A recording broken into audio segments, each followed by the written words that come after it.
The most fun thing about the non-marine parts of Chaos is that I can trick people into watching fantasy lore without needing to specify that it's Warhammer Fantasy. The second most fun thing is that your demon's army can get some amount of mileage in 3 games. That's economical fun right there, and the relentless march of time aging me into the dirt has made that kind of thing appealing to me. But the third most fun thing is that they're simple and cool villains. Sometimes a character will try and say Chaos has the moral high ground, and on even rarer occasions they may be approaching something resembling being right. Most of the time they're just fun goobers. Why do we burn down the orphanages? Because it's a good way to unwind after burning down a fortress. Why are you wearing a skin coat? Well, why aren't you wearing a skin coat? Sometimes being blatantly evil and reveling in it is clean, easy fun, and I'm sure at least a few of you are fondly thinking of the Overlord games right now in agreement. So let's look at all the wonderful Chaos gods the setting has to throw at you, since they're the ones backing all those aforementioned goobers after all. Though Chaos has plenty of gods out there, the big 4 and maybe one other warrants their own video without anyone else muscling in on their turf. So whether you want bloody skulls, magical power, endless pleasure, or being a fat sack of disease, these 4 beings of unrivaled power have something for you. But before we talk about lore, how about we talk about how you can get yourself some quality grub?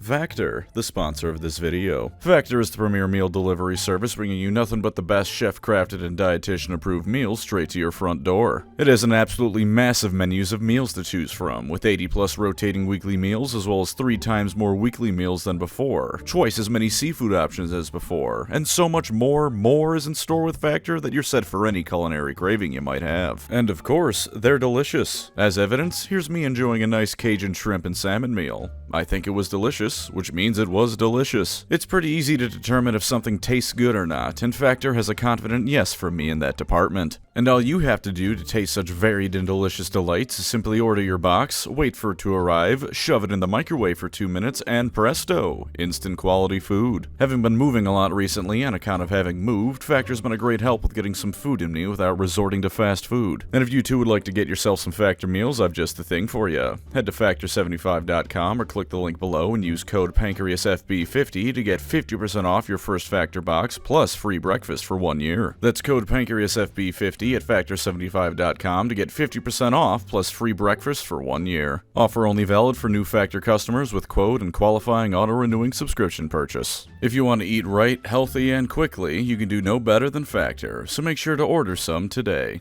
Now then, let's get a little bit heretical. No sense in beating around the bush with Chaos, so why don't we get right into it? Starting, of course, with what is most often GW's favorite Chaos god. The god of warfare, honor, murder, and of course blood and skulls. Those last 2 things may or may not be given a bit too much prominence depending on the writer in question, but at the same time his battle cry is so catchy I can't really blame anyone for focusing entirely on those last 2 things. Blood for the blood god, skulls for the skull throne. It's a bit wordy, but it's so good and it gets the point across so well that, hell, I'm sure most people aware of Chaos in Universe think that's all Khorne cares about. Khorne does have a bit more going for him than that though, even if just a bit. In fantasy, the Chaos gods have theoretically always existed, which according to the End Times and Age of Sigmar lore is because they're on an eternal road trip to ruin different realities, and fantasy just happens to be one they got stuck in for a while. There is a storytelling of his birth in the Liber Chaotica, which boils down to a bunch of armies going insane murdering each other as Khorne eventually coalesces and screams his name, but that likely is no longer quite canon. Over in 40k, the Chaos gods supposedly used to all have starting points. Chaos being what it is, once they were born they always existed, but at the same time there were points when there wasn't a Khorne, and then there was a Khorne all of a sudden. In his case, this was around the time of the early Middle Ages, when Crusaders ran rampant and Genghis Khan decided he would quite like to own everything ever. Genghis Khan might actually be one of Khorne's first demon princes as a fellow named Doombreed, in fact, but he could also be any other number of famous people known for being good at war. GW's never going to commit to Genghis Khan being a demon, cool as it might be. Ever since then, Khorne has empowered those who want to stand above the rest in the bloodiest way possible. If you want to smash your enemies, to lay them low and hear the lamentations of their women and all that Arnold Schwarzenegger stuff, you go to Khorne. In some ways, he's the easiest Chaos god to worship and gain power from, because it really can be boiled down to him having you go smash things until he's content enough to lend you a hand. To get more powerful, you just have to go smash bigger and better things, or at least go from smashing a squad of soldiers to an entire battalion of them. In other ways, he's the hardest to get power from in worship, because it's very easy to say just go wipe out an an entire army on your own, and another thing entirely to actually do it. Also, that mentality, in fact, is where one of Khorne's most prominent facets comes into play: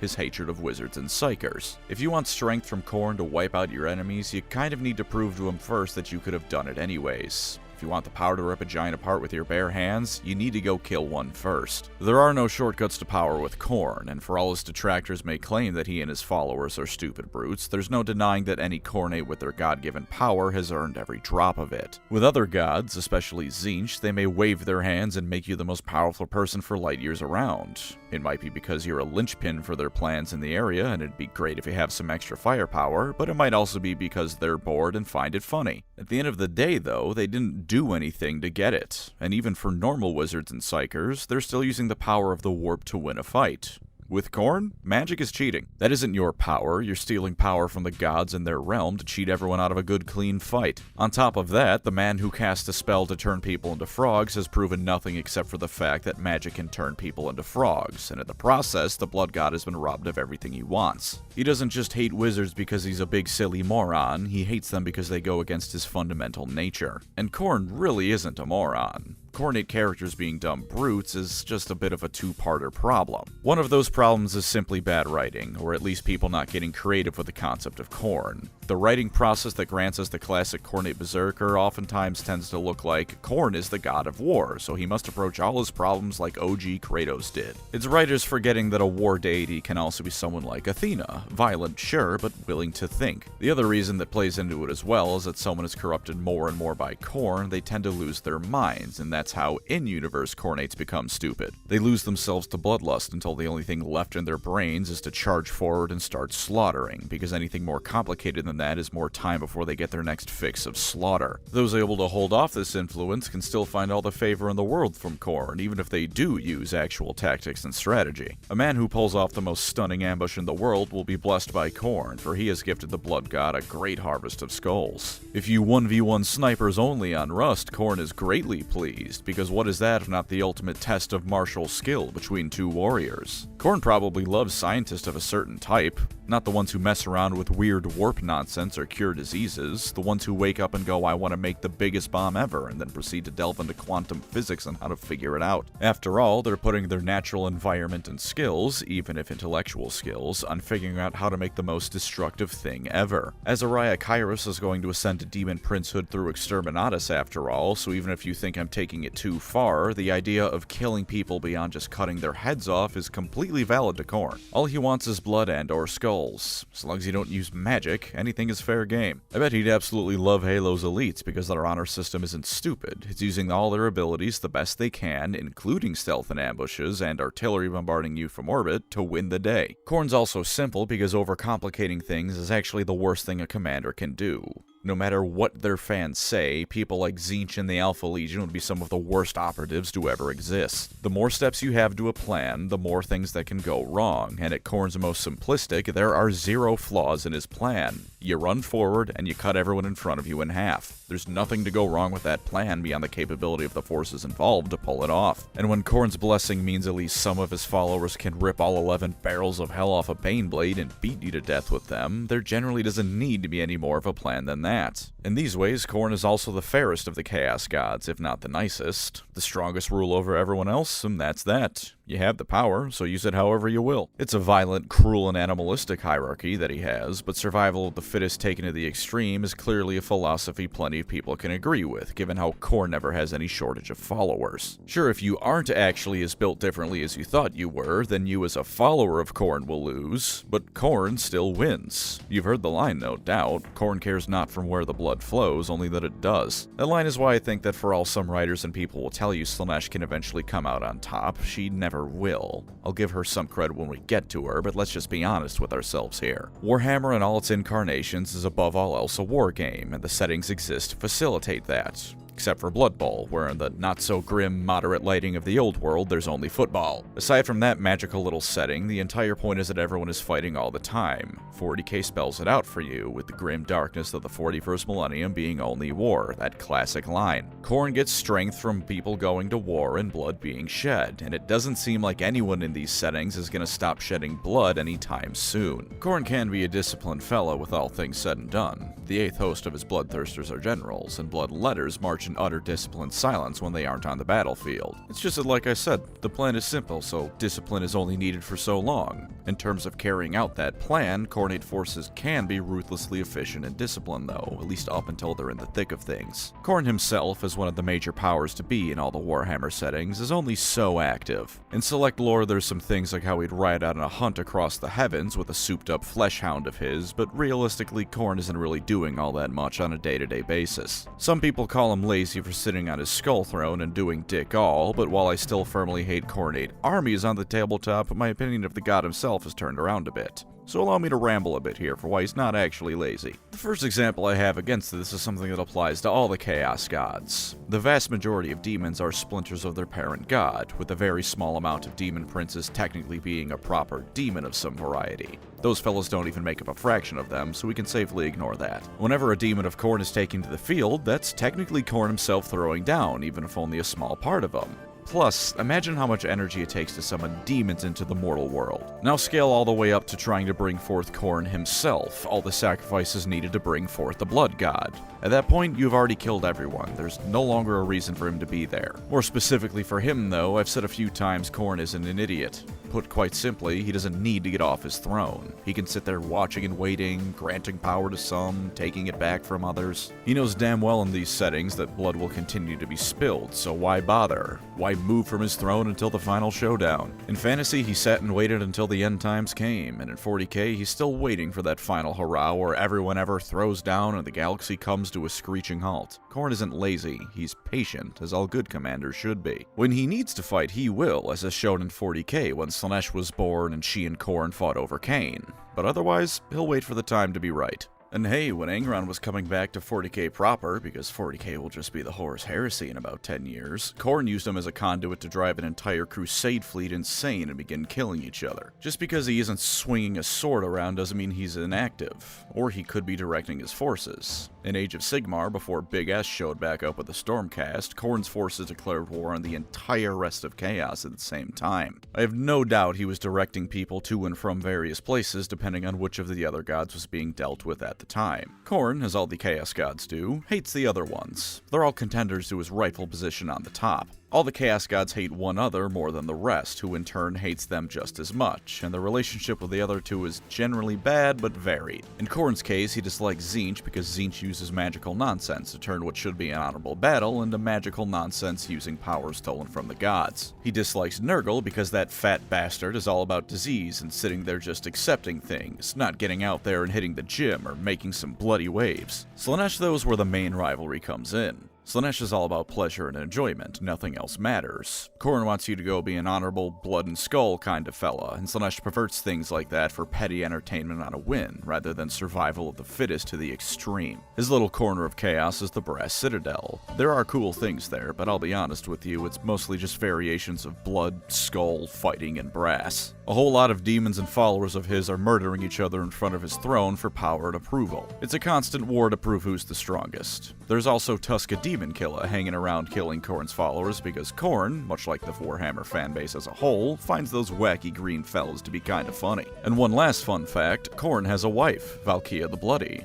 She's a Valkyrie, judging those worthy enough to enter Khorne's realm in personal combat. Technically, she's a consort or something, but the phrase Khorne has a wife is funnier to me, so we're going with that. Khorne, in spite of all the things I did say giving him some death, is still overall a fairly simple guy. As much as he can plan ways to corrupt people and win a battle, as can his demons, as is shown in one of the first Gotchick and Felix books, he's also by virtue of his nature a simple guy. Murder that guy over there, and I'll give you a reward. Murder 100 guys, and you get a bigger reward. Ad infinitum. And in Warhammer, I feel that's an unappreciated value. Everyone either has gone on or is aware of the classic Warhammer wiki dive when you first get into these settings, where you click on a wiki page, scroll down for 3 hours, and then have learned basically nothing because every 3 sentences is a link to another proper noun. You can find all that with Khorne, but you need none of it. The Blood God sits on his throne collecting skulls, blood, and champions to give him more of the first 2 things. There you go. Now let's move on to the opposite end of that spectrum.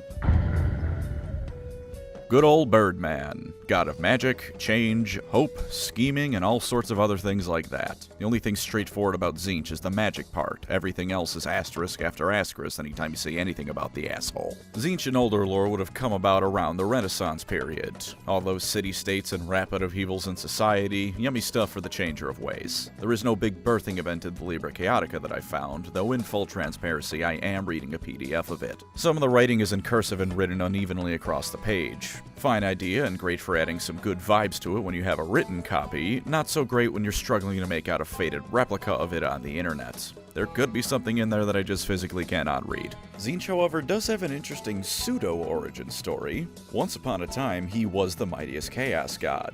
Now, the Chaos Gods all want to win, but more than that, they don't want the others to win. So the others broke him apart, and now modern Tzeentch is usually around the second strongest, although who's on top in the great game of the Chaos Gods is naturally always in flux. Let's try and get all the easy things out of the way first, because as much as you can simplify Tzeentch, he's Tzeentch. His lore is a cavalcade of nonsense, and for once it's on purpose that it's like that. As the god of magic, Tzeentch is naturally a patron of the magical arts and scholars. Tzeentch will help those who are interested in furthering their magical power. In fact, that's one of his most common gifts. He rolls up and goes, "Hey kid, you want to be a wizard?" And then bam, you're now the strongest mage in the country. As a god of scheming, he's also fond of those who are willing to do anything and pull any amount of shit to get what they want. Starscream would be Tzeentch's strongest soldier fighting his backstabbiest battles, no contest. And of course, as a god of hope, he has one of the most insidious ways to gain power and worshippers. Hope is hope, so anyone hoping and doing what they can to improve their lives will feed him. But more so than that, hope isn't necessarily good. A man hoping to achieve his goal of becoming the iron-fisted evil dictator of the world is the perfect grounds for Tzeentch giving him a helping hand, and that kind of hope is what Tzeentch thrives on. Tzeentch is a chaos god. For all that some other aspects can be positive, Tzeentch to me is the great example of those ones being turned negative. Even if you start with pure and noble intentions completely, Tzeentch will be happy to lend you a hand. Because as the master of schemes and backstabbing, he's more than happy to wait patiently while you ruin yourself. Early on, his gifts might even be completely free of charge, or at least with no major strings attached. You start noticing you're thinking a bit more clearly, solutions to problems come just a bit faster. If you weren't a wizard, you are now, and if you are a wizard, you're a much better one. Egrim van Horstman, a light wizard, experienced this himself. Early on, Tzeentch's end of the deal wasn't too bad when he dealt with them. He was a bit marked by Tzeentch, but it seemed that Egrim came out of the deal on top. Then he dug himself into a hole, and this is how Tzeentch gets his claws in you. The people that come to Tzeentch can in theory be do-gooders trying to do right, and they'll turn into monsters by way of some classic tragedy circumstances. See the endless stream of failure that is Azek Araman. But even with that, his favorite people are those cutthroat folks that hope for their own future to be better at the expense of whoever it takes. Because while Tzeentch may have to do a bit of work to make a paragon fall, all he has to do to make already major assholes wholly indebted to him is to wait for them to dig themselves a hole they can't get out of without selling their soul to Tzeentch. Now with that being said, I'm gonna get into some negative stuff here. Tzeentch followers, and perhaps most of all Tzeentch fans, tend to promote Tzeentch as this all-powerful being who could totally win everything ever at any time. The only reason he doesn't is as a god of scheming, there'd be no one left to scheme against, and he'd fade away. Sounds fine in theory, and that'd certainly make a powerful enemy, but it's also utter nonsense. I've talked about this before, but now for a dedicated video on the Chaos Gods, here it is again. I like to complain, probably because I'm short and therefore dwarf blood flows through my veins. Look at Kairos Fateweaver. Tzeentch threw him into whatever magical black hole of knowledge he did because Tzeentch didn't have perfect knowledge of everything. If he needed to do that, then there's already one strike against Tzeentch being all-knowing or all-powerful, because he wouldn't have thrown Kairos in if he didn't need to. For another, that classic bit of everything is canon, nothing is true. Tzeentch cultists telling you Tzeentch is all all-powerful and could do anything if he really wanted to is a fun little mix of insanity, bias, and almost certainly no small amount of coping for them selling their souls and trying to convince themselves they picked the winning team. Of course, they're going to tell you Tzeentch is all-powerful. He's the one holding them by the balls. He may be all-powerful as far as they're concerned, but not all of reality. Sometimes mention will be made of Lords of Change having total knowledge of basically whatever, unless Tzeentch specifically interferes with them to give them wrong information, which itself is usually part of one of Tzeentch's greater plans. If that were true, then why does Kairos Fateweaver exist? His whole thing is he knows everything, but if Lords of Change already know everything, then why would he need to exist? Tzeentch at his worst like this comes across as how an idiot writes a smart character, where it doesn't matter how bad he loses or if he actually does anything smart. The writer just has to add the words "just as planned" to the end of the story, and then suddenly, oh, look at that, everything is proceeding exactly as Tzeentch has foreseen. Or they make everyone else stupid, and Tzeentch is smart because he's an average intelligence being in a universe of inbred morons. See, for example, there, Magnus the Red. To be fair, this can still be done well. If it's ever acknowledged in universe, this can be just another layer of lies that Tzeentch weaves. If your enemy thinks you're all-powerful, then you might as well be. After all, what's the point of combating an all-powerful enemy? You physically can't win. And Libra Chaotica does address this in a way. Tzeentch may have complete knowledge of all possible outcomes. Every single infinitesimally small difference that can occur is known to him, but he doesn't know for certain which outcome is coming. He can manipulate events to get the one he wants. He can probably cut entire strands of fate out of reality on a whim, but he can't get all of them, and he doesn't know which one is guaranteed to happen until it does, because none of them are guaranteed. And once again, if he did, then why do we have Kairos Fateweaver? Or why would he send the Blue Scribes out to record all the spells they can if Tzeentch already knew all of them? I feel like I kinda got sidetracked there, so let's get back to some more descriptive stuff. Tzeentch doesn't have any set appearance. Kind of like the Daedric Princes, the Chaos Gods don't really have any actual gender or true appearance. Tzeentch takes this to the logical extreme, rather like Hermaeus Mora. He can be a weird squid octopus thing, he can be thousands of eyes all staring down at you, he could appear as a totally normal being, I'm sure, because what better way to trick people as the God of Change than to appear as a totally normal dude? It's Warhammer. We judge how important someone is by how much random garbage they're covered in. If some person in nothing but a blank cloak and some peasant clothes walks by you, you aren't gonna think they're Tzeentch. And as rude and dismissive as I was of his ultimate abilities, Tzeentch is still the classic deal with the devil kind of god. You aren't going to be coming out on top against him. I promise you that smarter people than you have tried and failed. You're going to come out minus your soul, your sanity, or both. Whether it's because of a loophole or just because you think you can handle it, you're going to end up in Tzeentch's claws sooner or later. And him being a god of magic, since I contest him being the god of magic, means there's always a little bit of his influence creeping in whenever a spell is cast. Psyker powers or fantasy wizardry, Tzeentch knows you're casting spells, and he's happy for you. Even if you're casting it against him, he's always looking to see a talented wizard do well. After all, that's another potential follower of his in the making. Tzeentch's gifts do come at the highest potential cost, however.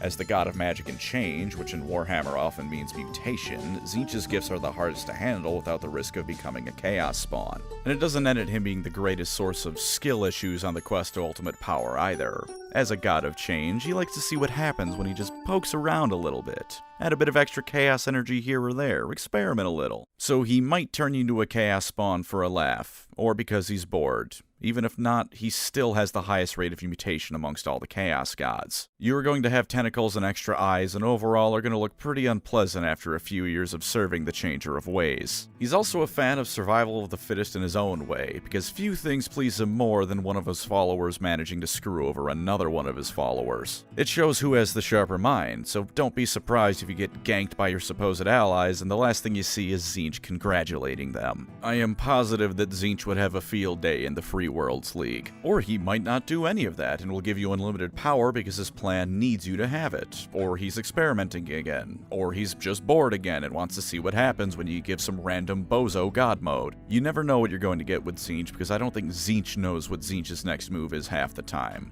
Good luck, because you'll need it. Because of this and the fact that aside from magic, the benefits of Tzeentch worship are the least tangible ones, he has the least amount of mortal followers. After all, you can't really quantify becoming smarter, but you can quantify your bench record for Khorne, if you're feeling less pain or not for Nurgle, or how much of whatever hedonistic shit you want you have more of for Slaanesh. But those who manage to keep themselves in Tzeentch's favor, or at least keep themselves from becoming too noticed by him, will find power, knowledge, and foresight unrivaled by almost any other. Tzeentch thinks Khorne Khorne is a savage brute who's easily manipulated, and doesn't care for Slaanesh because it's hard to plan a decades-long scheme to destabilize the realm when you're too busy furiously masturbating to pinups of the Eldar gods. Trust me, I would know. Tzeentch wants you to improve yourself no matter the cost, not sit there and accept your status as a fat, smelly blob, so those two don't get along much. Tzeentch's little home in the realm of chaos is naturally a twisting place of madness and insanity. The crystal labyrinth of Tzeentch is a constantly moving, constantly changing, permanently in flux realm of insanity that would make Sheogorath proud. It's utter nonsense, and it's said that you need to be insane to even begin hoping to traverse it.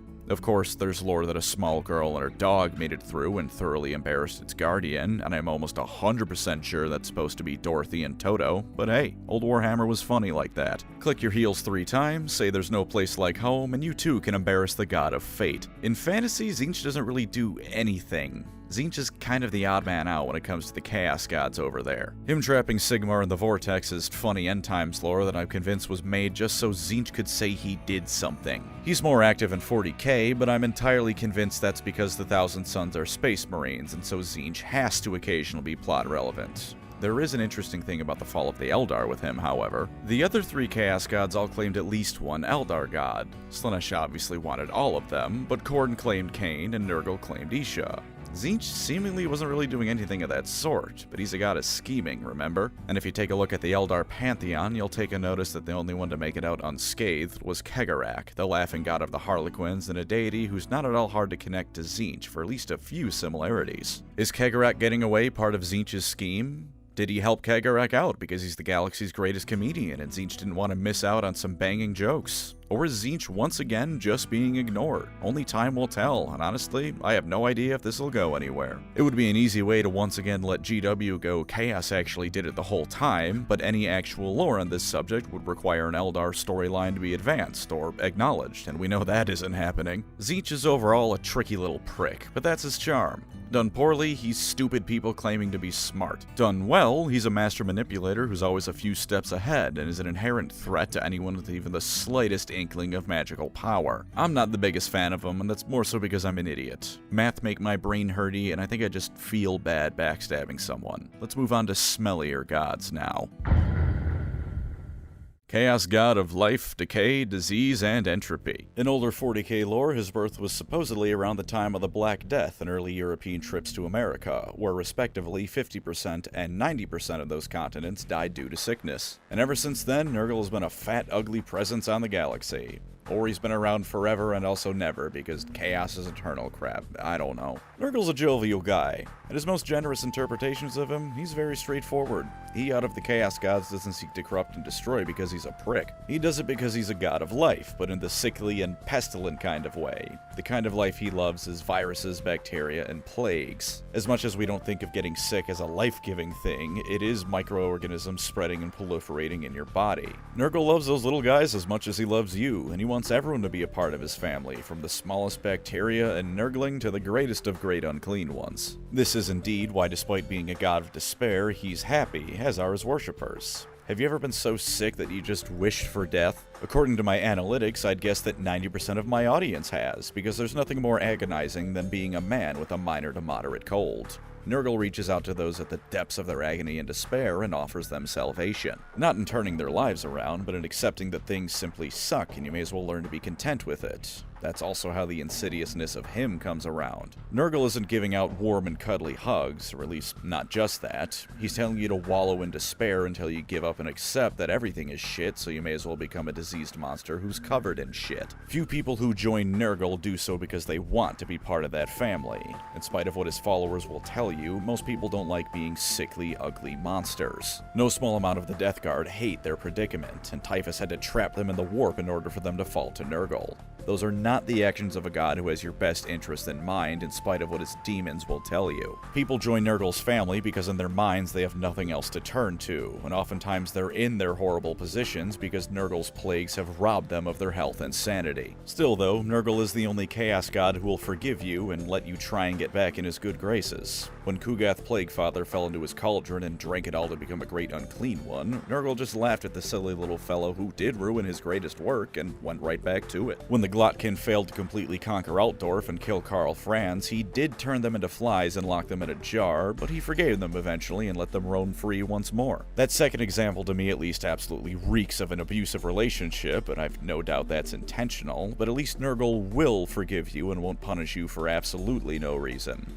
Skarbrand has been trying to get back into Khorne's graces forever, and it'll never work. In Total Warhammer 3's narrative campaign, Skarbrand gives Khorne the skull of an actual god, and that's still not enough. Nurgle will eventually forgive you once he calms down, and it is actual forgiveness. Abusive forgiveness, but that's still more than any other Chaos God will grant you. Nurgle's gifts come with the greatest potential downside of them all, however. Once you accept his sweaty embrace, you become immune to pain and kind of immune to sickness. You're still a disease-ridden pus bag, but you can't feel your insides becoming your outsides in every way you can imagine that happening. If you get caught off from the warp somehow, however, such as some poor fellas found out was possible in a battle against the Necrons, you're so beyond screwed it isn't even funny. All the collective agony you should have been feeling is going to come ramming back into you all at once. Potentially tens of thousands of years of rotting and decaying will hit whatever's left of your nervous system and soul in one big painful blast. To be fair, things that turn off the warp aren't exactly common. Even the Tyranid shadow in the warp doesn't always cut the warp off outright, it just drowns out your connection to it a bit in a sea of screaming bugs. But if it does happen, that immunity to pain and whatnot is gonna go away, and you'll probably start melting on the spot. Nurgle's position in the Chaos hierarchy, rather surprising for a god of stagnation, is very fluid. When plagues are spreading everywhere and cultures are dying out, he's the strongest Chaos God around, but when everyone's in the middle of a golden age and healthcare is good, Nurgle becomes the weakest. Overall, he's usually in third place, but he moves up and down surprisingly often. It's also a nice little brain teaser when you think about it, right? Nurgle comes into power with a big plague, but that's a change in the status quo, which would help Tzeentch out a lot. So Tzeentch can potentially overtake Nurgle there, which would mean Nurgle's forces have stagnated, which would mean they're theoretically at their best. Although I think perhaps in this singular instance of Chaos lore, you're not supposed to think about it that much. Nurgle's kind of been on the up and up in real life, and no, that's not a 2020 joke. GW seems to be loving using Nurgle more and more often nowadays. Them and the Ultramarines were of course the armies of the Dark Imperium box, and aside from that, Nurgle's been the main villain force of both Darktide, Vermintide, and that new Chaos Gate. Even going back to the end times, it was Nurgle's forces that overran most of the Empire with plagues, particularly Altdorf, which they flooded with pus, if memory serves correctly.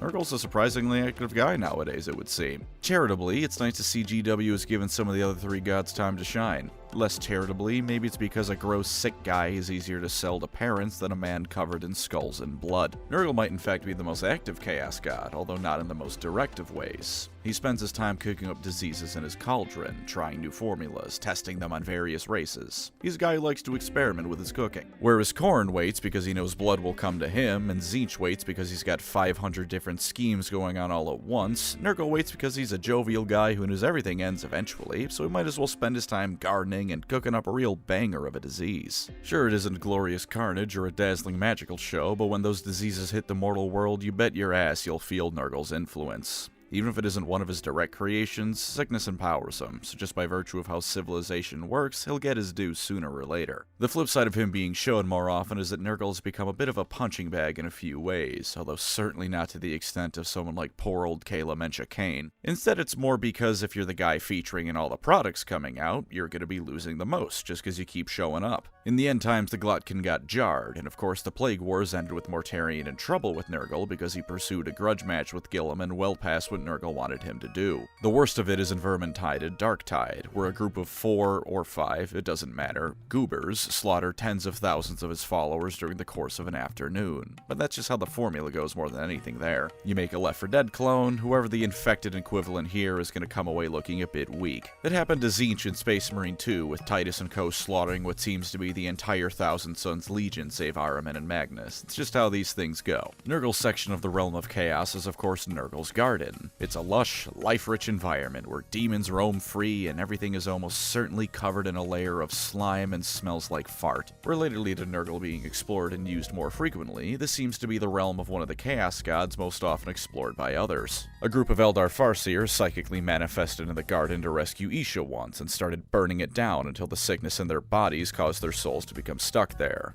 A Stormcast Eternal not only ended up there once, but looked upon Nurgle himself and felt very small and insignificant for having done so. Technically, he wasn't even the first one to do so. Someone who was thought to be Kaldar Drago, but was retconned to be a Stormcast, showed up along some fantasy characters in Nurgle's garden during the end times. This place is gross, weird, and apparently loves time travelers. On that last bit, though, the Pox Fulcrum. This is a being Nurgle keeps in his garden to test all his diseases out on. In fantasy, it was once believed to be anything from a demon of cleanliness or some shit like that to a goddess of healing, of which the latter was confirmed true when it was revealed Shalia was the goddess in there. In 40k, it's Isha. Poor old Isha was rescued from Slaanesh only to be given a life of being force-fed diseases so Nurgle can watch how they affect her. Since she's a more traditionally good life goddess, she always heals up, and Nurgle can try again to test his next batch of diseases on her. You know what's bad for Isha? Because if you go online, you'll never find anyone giving her the usual treatment of disliking her because she's an elf/Eldar. Everyone just feels bad for her. Nurgle's a deceptively jovial guy. When you pray to him, he'll answer more often than not. He likes to help. But much like Tzeentch, you might not like what that prayer is. Pray for rain and he'll send you a nice shower to end the drought. The water's gonna be filled with cholera, but that's just how he rolls. He won't betray you, he won't take away his gifts outright, and he'll always forgive you. He just wants you to accept who you are as a person because he loves you just the way you are. Who cares if your skin starts turning green with sewage water flowing through it? Nurgle doesn't. Join his happy little family today for a more comfortable tomorrow. Don't worry, after a few days tops, you won't be able to smell why it was a bad idea any longer. The last of the big four Chaos Gods, and the one whose birth date has never been changed, at least in 40k. Slaanesh came about from the fall of the Eldar, when those space elves who were being a tad too hedonistic about life murder-fucked her into existence, and now it's everyone's problem. Before you do the usual blaming of the Eldar for that, consider that by Elder lore, that's one Eldar Chaos God for 3 human Chaos Gods. And either way, you can blame the Necrons and Old Ones for killing so many things that the Sea of Souls turned into the Warp and gave rise to the conditions that would eventually birth Slaanesh. Slaanesh is the Chaos God/Goddess of excess, plain and simple. Sure, you can throw in pleasure and joy if you really want, but excess is how she was born, and excess is how she gets her power. She's also the goddess of censorship, because YouTube will kill you depending on which art of hers on screen at any given moment if it isn't at least a little bit hidden in some way. Slaanesh's way of corrupting people and indeed leading her forces on a day-to-day basis is very simple. Do what you want, when you want, how you want. Even more so than Nurgle, Slaanesh doesn't want you to stop being you. She won't make you a diseased freak or give you 3 extra tentacle arms or demand you get more skulls. She won't ask a single goddamn thing from you other than you keep being yourself and having fun. If you like a nice bit of smoking like Gandalf, then smoke away. She'll give you all the cigs in the world. But eventually you'll get bored of it, so she'll whisper in your ear that, hey man, I bet if you add this little something to it, it'll be crazy. So you do, and it's fun. You enjoy it, and you get bored eventually, so you escalate a little bit more, and then a little bit more. And then suddenly you escalate a whole lot more, and you're smoking the ashes of the homeless shelter you burned down, wrapped in an Eldar skin joint, because you wanted to see what that kind of thing would do for you. Slaanesh's evil comes from the simple fact that too much of a good thing is the hardest concept for people to get to grasps with. Oh sure, everyone says you don't want too much of a good thing, but then you have that good thing and you want more of it. It's a good thing, of course you want more. In real life, this is how you end up 12 beers deep, a dime bag down, and talking to someone about a subject you know nothing about for 30 minutes straight. In Warhammer, this is how you end up with crab claws, a mouth stretched way too wide because it lets you yell louder, and pink-purple skin. Slaanesh lets your own sinful nature run its course. She'll give you everything you want with no strings attached. The strings are your own sins piling up on each other because, as it turns out, most people do not have the willpower to say no to someone offering to give them $1 trillion, the finest of foods and entertainment, and a 2-foot cock. Excess can come in any number of ways. I always like to imagine a Slaaneshi follower who's excessive in peace and quiet. Someone who will murder the entirety of a planet's population to create the perfect sensory deprivation room, because you are not going to be disturbing their perfect sanctuary. And of course, there's also the classic sex, drugs, and rock and roll. Yes, you can be excessive in all sorts of ways, and it's lovely to see things like the model of the guy whose back has been turned into a harp, but the picture on screen right now is the most relatable image I've ever seen. I have no doubt a good portion of people watching this would fold like laundry if Slaanesh tempted you with a very pretty person of your preferred sex. No judgment, I probably probably would too. Slaanesh has the dubious honor, however, of being the potential man of the Chaos Gods. She can totally eclipse the others in power, the other gods totally fear her potential. To be fair, chaos is an obsessive thing. Khorne obsesses over skulls and blood, Nurgle is plagues, Tzeentch is magic and scheming. Slaanesh takes a little bit of power from the acts others' followers commit, and it does sometimes unnerve the other Chaos Gods. Plus, during her birth in 40k, she was briefly the strongest god in the setting. But this has also been perhaps the most tell-don't-show thing in all of Warhammer. Aside from corrupting decadent nobles and the Emperor's Children, she doesn't really do shit in 40k. Go away, Emperor's Children fans, you know I'm right. Beating up the Ynnari doesn't count because they're the Ynnari. I could probably beat the Ynnari in a fight, you don't get an award for it. And in Age of Sigmar, she's still in jail. After the end time, she was bloated and tired from voring the elves of the setting. Then Teclis, Tyrion, Marathi, and Malekith found her and started literally beating the elves out of her, locking her up in a space between realms, and that's largely been her lot. Slaanesh could one day overtake the Chaos Gods, but she's the least child-friendly of the bunch, so I'm afraid that will never happen, Slaanesh fans. In-universe, Slaanesh of course hates Khorne the most. Whoever a Chaos God hates the most hates them the most in return. But Slaanesh also has a vested interest in the pointy ears of Warhammer. In 40k, it's taken to the most extreme, with Slaanesh having an inherent tug on all Eldar souls due to the circumstances of her birth. If proper precautions aren't taken, then on their deaths an Eldar is automatically schlorped into Slaanesh to be damned for all eternity. Out of all the Eldar groups, only the Dark Eldar deserve it, since everyone else is descended from the Eldar not doing insane hedonism stuff, but sins of the father and all that. Soulstones prevent this, and the Ynnari's connection to Ynnead means they don't even have to wear Soulstones as long as their connection isn't disrupted. But by and large, if you die as an Eldar, you go to Slaanesh if you weren't wearing your soul condom. In fantasy, meanwhile, this is present, but much less so. There's no inherent draw pulling elves to Slaanesh. It's more so that elves are just Slaanesh's favorite treat, her preferred snack when she's hanging out in her palace watching reality TV. She isn't even the only goddess in fantasy that loves stealing elf souls, and the deceased elves do have a variety of ways to keep the influence of both of these deities at bay. This also means that elves can worship Slaanesh in fantasy, Marathi and older lore being the most prominent of them. In 40k, an Eldar worshipping Slaanesh would almost certainly just evaporate into her on the spot. In fantasy, meanwhile, Marathi was one of her chief priestesses before it was retconned. Demonettes oftentimes are even made out of the souls of dead elves, and I have to imagine that at least sometimes that was a reward on Slaanesh's part. And while I admit it has been a while since I read this bit, so I may be misremembering things, there's supposedly hints that some of the elf souls recovered in Age of Sigmar from her are actually Eldar souls, which is neat. Slaanesh's realm in Chaos is the Palace of Pleasure. It's layered in rings, with each ring being a sin to tempt you into staying there forever, because something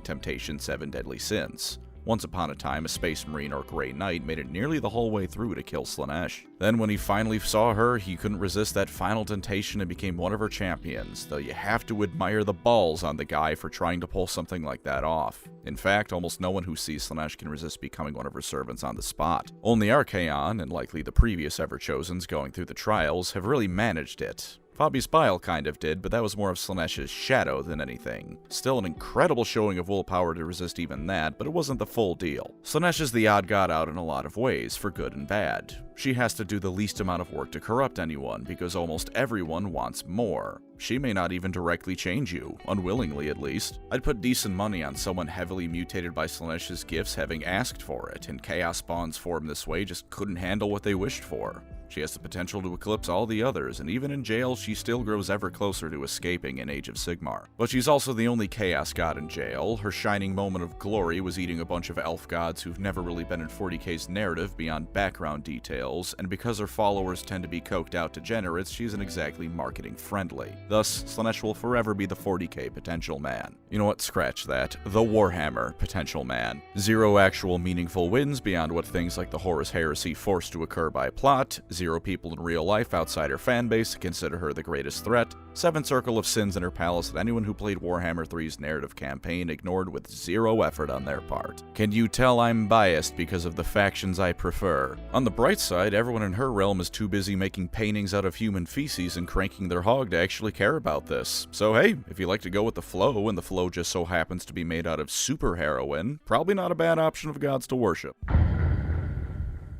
You didn't think I would forget Skip Greatest Best Chaos God, did you? The Horned Rat, as he was in Warhammer Fantasy, is the Skaven's own patron Chaos God, and he's pretty much that in Age of Sigmar too. He hasn't changed too much. Theories used to abound as to whether or not he was his own thing as some minor Chaos God, a demon of Tzeentch or Nurgle that escaped to do his own thing, somehow both, but one thing is certain.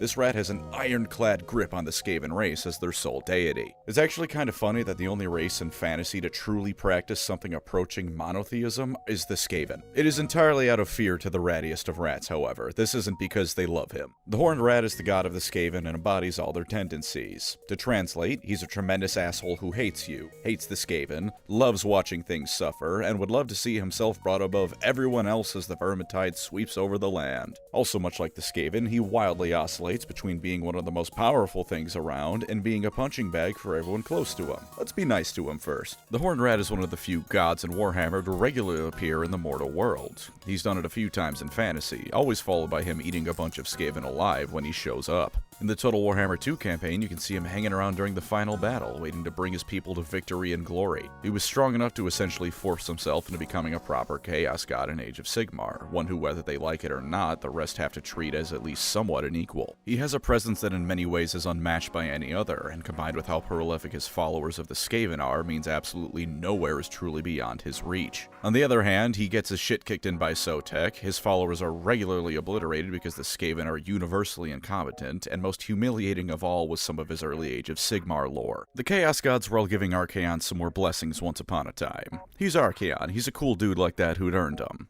When the now great Horned Rat went to bless the Ever-Chosen, Archaon spat in his face and refused it. There is no amount of power and glory that can make the great Horned Rat any more of a pathetic asshole than any other Skaven is, and everyone knows this. His personal realm is the realm of ruin. It's like Skaven Blight if Skaven Blight was all of a reality, which technically is now partially true, with Skaven Blight being half submerged into the realm of chaos in Age of Sigmar. Aside from looking like the biggest dumpster in all of history, there's said to be a Vermilord there for every Skaven that exists, which, damn, that's a lot of greater demons, like trillions of them. Still though, in spite of him being pretty pathetic, he's a Chaos God. He may be a Skaven in personality and just so happens to be a divine one, but he's still a god who's in Age of Sigmar taken Slaanesh's place as the fourth main one outright. And much like the Skaven, you should never underestimate him, because you're either going to find out what it's like when the Skaven are portrayed as horrifying, or you're going to completely dumpster him only for his schemes to blow up in your face as much as they blow up in his. Remember, Thanquol is a Skaven too, and the Great Horned Rat loves his funny little guy. That alone is reason enough to respect the Great Horned Rat. If you don't, Warhammer's funniest clown thing is gonna pay you a visit, and you aren't Gotrek. And those are the big four Chaos Gods of Warhammer, with a guest appearance from the true greatest best one. May you fear them, hate them, or worship them as circumstances require. Thank you as always to my wonderful channel members. You are the Chaos Warriors to my Chaos Gods, marching forth and bringing ruin in my name. If you'd like to support the channel, feel free to subscribe or become a member. Either way, thanks for watching and take care out there.